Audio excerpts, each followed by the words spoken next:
Congratulations on your new 9005, 9006 Lucas Lighting headlamps. The very first thing you want to do before you try putting this in is to flip this guy over and open it up.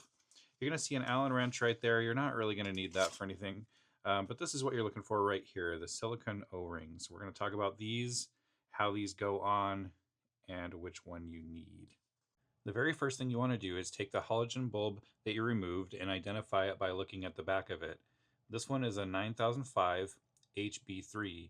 You might also have a 9006 HB4. There's a few different bulbs that will fit with this application. This one, remember, is a 9005 HB3. If you look at the rings packaging itself, you can see that we have 9005 HB3 there. So that's going to be the thinner of the two rings. If I had a 9006 HB4, I would be using the thicker ring. You can see the rings on the other side. We just have to open these up and get them on the bulb.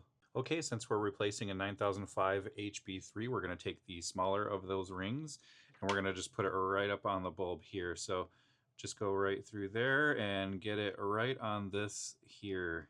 You can see, just go all the way around until it's in place. And you can see that is in perfectly well.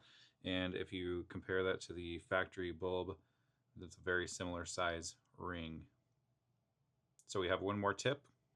Okay, one more tip. It may be necessary to use both sets of O-rings. You're typically going to put the 06 O-ring on first, and then you're going to put the 05 O-ring on top of that, like that. You can do it the other way, which will give you a little bit more width, but this is very stable this way with the 6 on first and then adding the 5.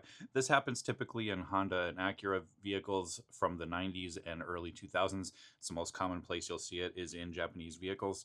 Otherwise, you typically only need one or the other for 9005 or 9006.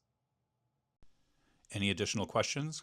Call or text 408-623-1380 Monday through Friday, 8:30 to 5 CST. You may also email support@lucas-lighting.com. Thanks for watching.